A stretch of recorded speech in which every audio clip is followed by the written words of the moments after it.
Kongko, asik ya. Pemirsa, masih berjumpa kembali dalam acara talk show. Saya sebagai host presenter di sini, saya didampingi dua wanita cantik, di antaranya saya Grisela dan saya Stefani. Saya Eko Mega Bintang. Ya, acara ini dipersembahkan oleh Indeks dan Trimedia untuk kamu semua. Nah, acara talk show kali ini akan menjadi wadah untuk kamu, untuk menyuarakan isi hati kamu, meluapkan semua unek-unek kamu, dan membahas topik-topik menarik lainnya. Kita temanya kali ini katanya bintang tamunya itu ada hubungannya sama kecelakaan BM. Betul. BM ini beliau waktu bekerja itu mengalami kecelakaan sehingga kakinya harus masuk ke mesin pres ya. Dan akhirnya dokter memutuskan dan memvonis harus diamputasi. Begitu. Bagaimana kisah selanjutnya? Langsung saja kita sambut. Inilah Mas Effendi Subur kita. Halo Mas Effendi. Halo, selamat sore. Gimana kabarnya Mas? Alhamdulillah sampai saat ini masih sehat ya. Kita masih diberi umur panjang sehingga masih bisa ketemu dengan teman-temannya Indek dan Mas Eko juga. Mas Effendi Seba ini udah berapa lama di sini dan kerja di pabrik apa? Tempat tinggalnya di mana ya kalau boleh tahu? Kalau untuk di Taiwan sendiri saya total hampir 6 tahun Mas. Sekarang 5 tahun setengah. Ya. Sebenarnya kontrak masih ada 6 bulan lagi. Jadi saya kurang lebih hampir 6 tahun. Hampir 6 tahun iya. ya. Saya kerja di wilayah Nehu ya. Nehu. Ya, itu perusahaan itu ngepres kayak kaleng kayak gitu ya, standis dan lain sebagainya. Kalau boleh tahu kronologis ceritanya gimana sih Mas? Kronologisnya ya mungkin secara garis besar aja waktu itu ya tanggal 24 bulan April ya 2015 itu kan saya lagi bekerja kebetulan juga hari itu cuacanya gerimis ya Mas Eko. Gerimis ya. Jadi dengan gerimis tadi otomatis lantai itu berpengaruh licin jadi ada air ya, ada air karena kebetulan barangnya itu yang saya pres itu kan kaleng ya. Kaleng-kaleng itu dari luar masuk jadinya hujan dari luar akhirnya kaleng itu basah akhirnya lantai sekitar itu basah. Nah suatu ketika itu sekitar jam 5 lewat 5.30 ya sore ya udah mau malam lah itu saya ya namanya juga kecelakaan jadi saya kepleset Mas Eko tak garisin aja karena lantai licin. Dengan kepleset tadi saya masuk mesin, nah mesin itu dalam kondisi bergerak ya, sedang operasi. Nah, akhirnya seketika saya kakinya kena pres. Iya. Nah, terus saya panggil teman untuk matiin mesin, kalau nggak dimatiin kemungkinan saya jadi pada waktu itu sempat teriak juga ya? Iya, jadi pas waktu itu kejadian begitu mesin itu udah ngepres kaki saya teriak-teriak panggil teman untuk matiin mesin. Kalau matiin terus membuka pintu yang ngepres tadi ya. Dan setahu saya pada waktu kabar yang saya dengar itu kondisi pabrik itu tidak ada alat sensor, benar nggak? Iya, betul sekali. Itu juga salah satu pengaruh kenapa bisa kecelakaan karena salah satu alat tersebut tidak dipasangi alat safety ataupun sensor dan itu sangat berbahaya sekali sebenarnya. Sehingga dengan tidak adanya sensor tadi kalau ada objek yang jatuh ke bawah ini kepres semua aja yang lewat kepres. Terus setelah panggil teman gitu terus gimana?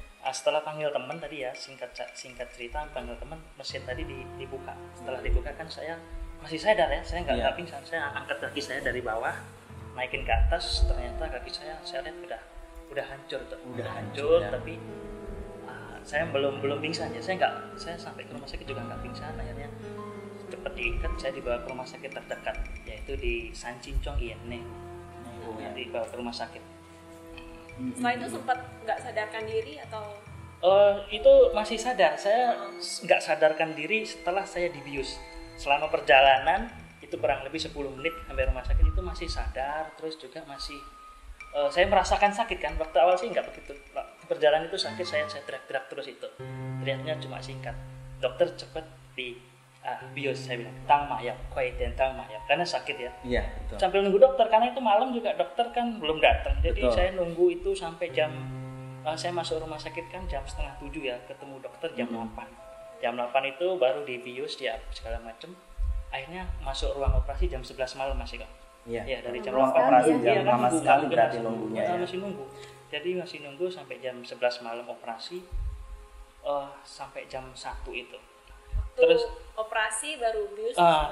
Di bius total itu sekitar jam 11 malam sampai operasi selesai jam 3 pagi.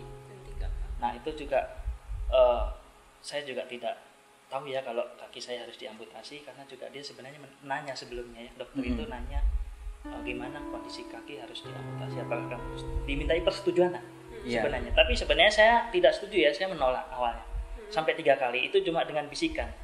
Terus ketika itu dia bertanya, saya menolak, dan akhirnya yang ketiga kalinya dia memutuskan sudah myopanva, jadi tidak bisa untuk disambung kembali, otomatis solusi terakhirnya harus diamputasi. Waktu pagi pertama kali sadar tuh apa yang ada di pikiran? Waktu pagi itu saya ngelihat kaki saya langsung nangis ya, menetes air mata tanpa disadari ya, sampai hari pokoknya pas pagi itu saya ya nangis sedih sampai berapa 1 hari lah saya sedihnya nangis seperti itu, sedih aja ngeliat. Kaki kanan atau kiri? Kebetulan kaki kiri ya. Kaki kiri itu sampai diamputasi sampai berapa? Kurang lebih 1 meter ya, di atas lutut segini. Jadi kalau di atas panjang, lutut ya. Panjang sekitar 1 meter. Karena tinggi saya 173. Jadi yang diamputasi segini. Karena itu yang kepres pas lutut. Jadi yang diamputasi atasnya lutut. Betul. Ada firasat gak sih sebelum kejadian itu, misalnya apa gitu? Sebenarnya sih firasat secara spesifikasi nggak ada, cuma hanya saya kepikiran aja pengen pulang Indonesia. Oh gitu. Saya kan udah rencana saya bulan 7 pas Idul Fitri ya, Lebaran. Iya, kita mau pulang. Saya udah ada planning mau pulang segala macam. Intinya udah menyudahi lah kerja di situ. Mungkin udah nggak enak mungkin nggak enak perasaannya. Udah nggak enak perasaan, saya ya? udah menyudahi karena saya udah, bagi saya 5 tahun cukup lah. Saya udah cukup ada modal segala macam. Saya tinggal kembangin sebenarnya kayak gitu. Betul. Ternyata baru sampai bulan 4 udah ada kejadian. Terus sampai sekarang ini ada tanggung jawab dari agensi atau pabrik atau apa gitu? Kalau untuk tanggung jawab ya agensi sama pabrik itu ada ya, tapi hanya sebatas pengobatan sama ini membeliin kaki ya, masang kaki palsu. Itu juga butuh perjuangannya kalau membeli kaki ini kan, karena mahal, nggak serta-merta dia langsung beliin. Saya juga harus dengan cara saya. Cara sendiri nggak ya. mungkin dia langsung beliin harga sekian mahal. Kita masih tahu teman-teman ya, kalau ada kecelakaan kita itu punya inisiatif.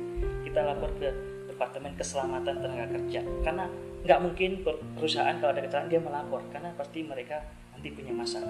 Jadi kita yang melapor dengan kejadian ini, sehingga dia dalam waktu sehari atau 2 hari mereka muncul untuk melakukan inspeksi terkait dengan safety ya, perusahaan itu kan mereka harus safety dan lain sebagainya untuk menjamin keselamatan tenaga kerjanya. Nah waktu itu ya akhirnya Departemen Keselamatan Kerja meluncur untuk melakukan inspeksi, dan banyak sekali diketemukan intinya kurang alat pengaman seperti sensor. Betul. Dan seperti sepatu ya segala macam, itu kan harusnya ada aturan-aturan yang harus ditaati ya, seperti itu. Sehingga dalam hal ini perusahaan juga terkena kasus ya, karena tidak ada sensor dan lain sebagainya tadi. Itu sampai sekarang juga dari pihaknya Depnaker sendiri memberikan ini ya, memberikan dispensasi istilahnya, memberikan peringatan juga sama pihak pabrik dan juga katanya juga sempat didenda juga seperti betul. itu. Jadi dengan kejadian ini perusahaan dia didenda kedua, terus akhirnya dengan demikian juga membantu teman-teman yang dengan kejadian ini, mereka sekarang pasang safety, pasang sensor, pasang pengaman. Semuanya jadi, setelah kejadian itu ya guys ya, mungkin ya. Tapi kalau nggak ada kejadian mungkin juga sampai sekarang nggak ada. Sampai sekarang nggak ada tanggung jawab. Taruhannya nyawa. Kalau sampai masuk mesin besar semua ada kehancur, apalagi manusia kan. Nah, sekarang pasang sensor itu sangat canggih ya. Kalau ada objek aja kecil melintas, dia secara otomatis mati mesin. Nggak usah kita nyari tombol kemana-mana. Tadi sebelumnya kita mesin kalau ada apa-apa kita nyari tombol jauh, kan nggak mungkin tangan sampai ke sono. Udah nggak Sekarang keburu sensor, lagi ya. sensor diginiin aja mati kok. Dia kayak pintu otomatis aja sensor gini. Ya sekarang pasang sensor, jadi lebih tertib, lebih keamanannya lebih terjamin sekarang ya. Jadi tapi sebelumnya ya dia sudah kena denda sih, kena kasus ya perusahaan. Pemirsa yang ada di rumah, jangan kemana-mana, kami akan kembali sesaat lagi di acara Kongko asik yo.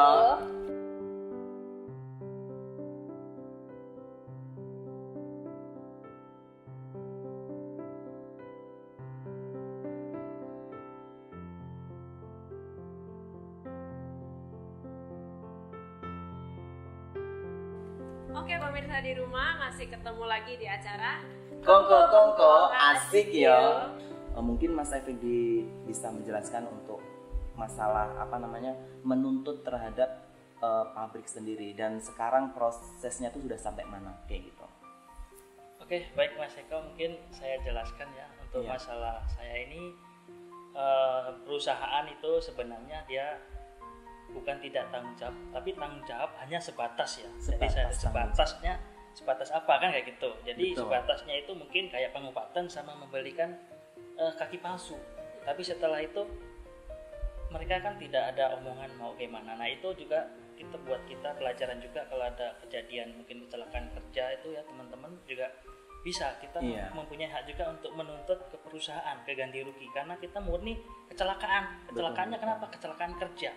Di lain kecelakaan kerja kita juga harus tahu poin-poin kesalahan dari perusahaan. Kalau poin kayak perusahaan kan nanti saya udah jelasin di awal ya, mungkin yang ada sensus itu menjadi kekuatan kita ya untuk nantinya untuk bisa menuntut ke perusahaan. Kayak gitu ya. Mungkin sejauh ini saya juga bawa pengacara juga ya untuk membantu kasus saya untuk masalah ganti rugi kayak gitu. Ganti rugi mungkin berupa ya singkatnya aja finansial lah seperti itu. Jadi itu terkait mungkin kayak ganti rugi itu pembelian kaki ya. Pembelian kaki itu nggak cukup satu kali karena kaki ini cuma 5 tahun.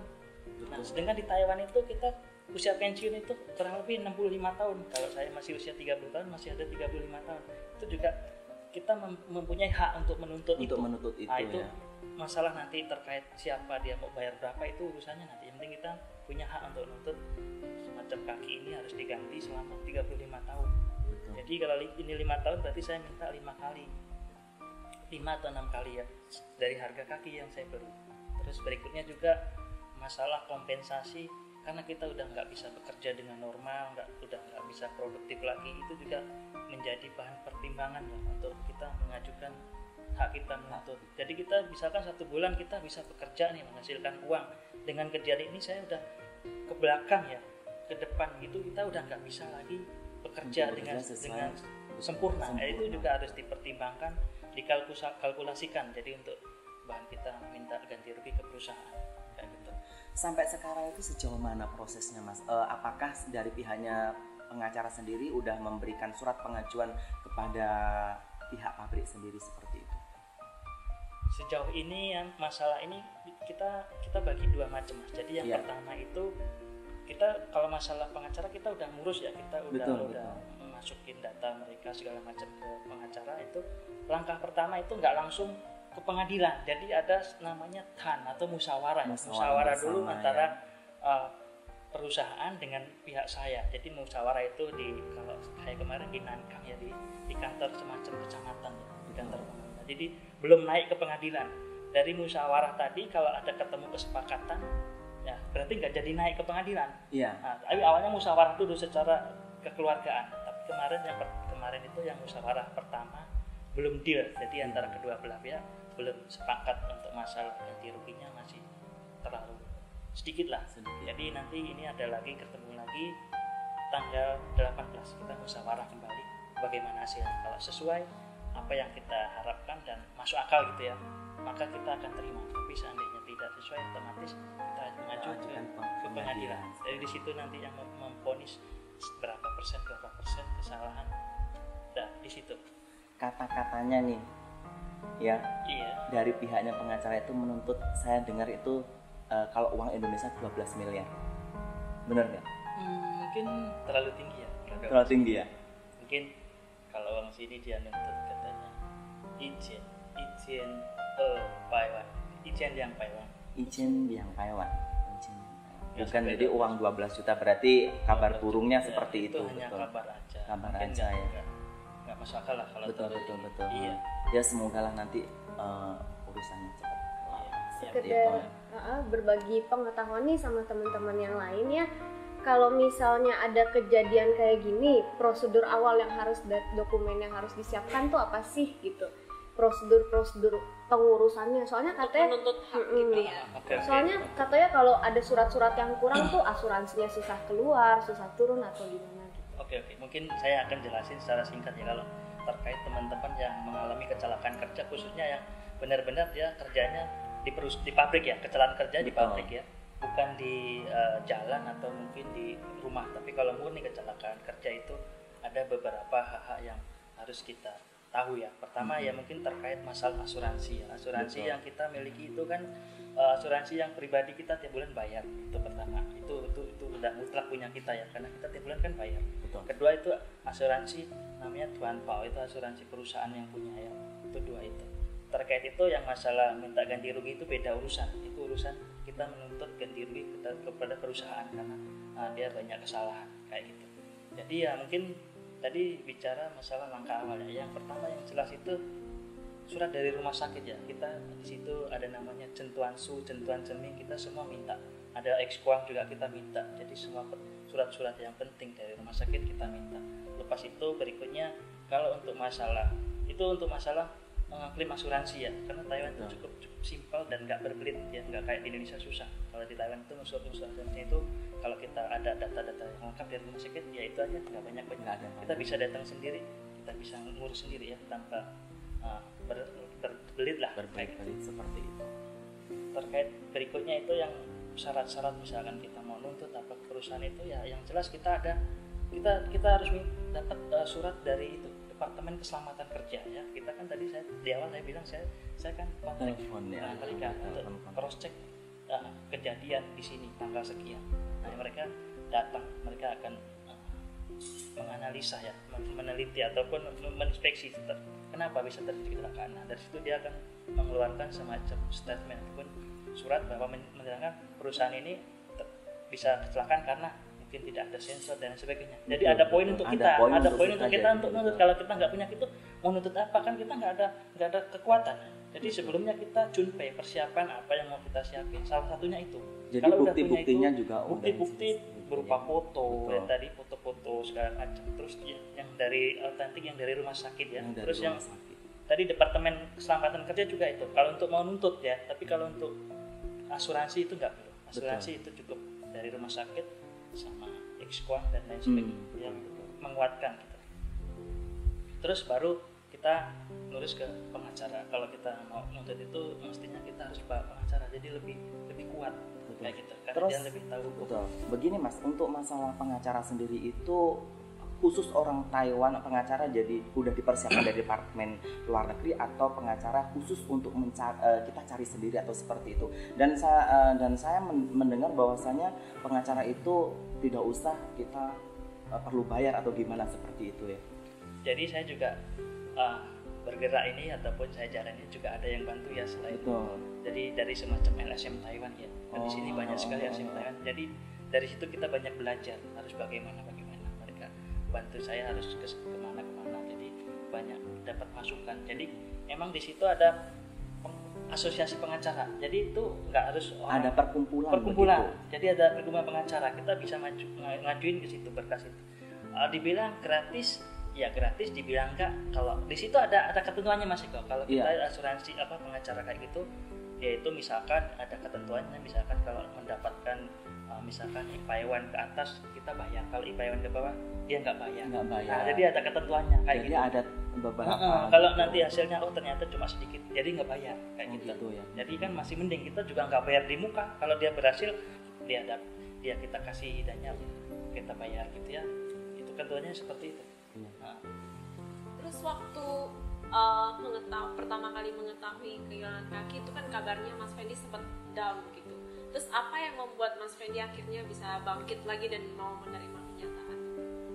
Ya mungkin waktu pertama kali saya sampai 3 bulan ya, jadi lemas ya, kurang nafsu makan, pokoknya nggak punya semangat, nggak punya gairah. Saya mungkin udah kehilangan, tapi di sisi lain banyak sekali teman-teman saya itu cukup banyak ya yang datang tiap hari ngasih semangat, ngasih motivasi, sehingga saya menyadari lah akhirnya saya harus bangkit dan emang ini realita yang harus kita hadapi. Jadi kita harus tetap kuat ya menjalani kehidupan ini, emang udah seperti ini. Jadi kita bangkit kembali. Dan di sisi lain juga saya melihat orang tua saya sedih kalau saya sampai putus atau nggak bangkit. Saya harus bangkit lagi biar sukses. Jadi kalau saya pulang sukses, orang tua kita kan bahagia, senang ya kalau kita melihat anaknya pulang sukses kayak gitu. Oke pemirsa, kita akan lanjutkan perbincangan lagi dengan Mas Fendi setelah pariwara berikut ini ya, tetap di Kongko asik yo.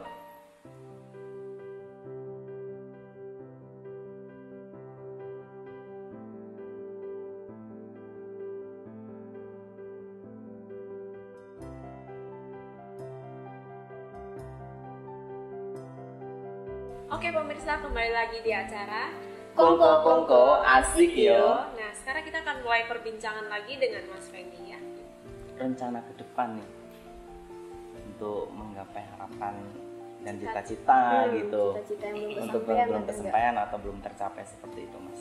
Cita-cita ya, mungkin saya nanti kalau udah pulang Indonesia kayaknya kan udah nggak mungkin lagi ya kita kerja berat ataupun Betul. ikut orang. Mungkin saya mungkin pulang ke Indonesia udah ada planning yang nantinya akan saya jalani. Ya, salah satunya mungkin saya akan wira usaha ya. Kayak gitu. Ya. Kan saya juga rumah saya kebetulan dekat pasar ya. Dekat Mungkin pasar, saya mungkin udah berjualan. beli ruko juga di rumah saya, sebenarnya tinggal menjalanin aja. Kalau Mungkin boleh kayak tahu gitu. asalnya daerah mana ya?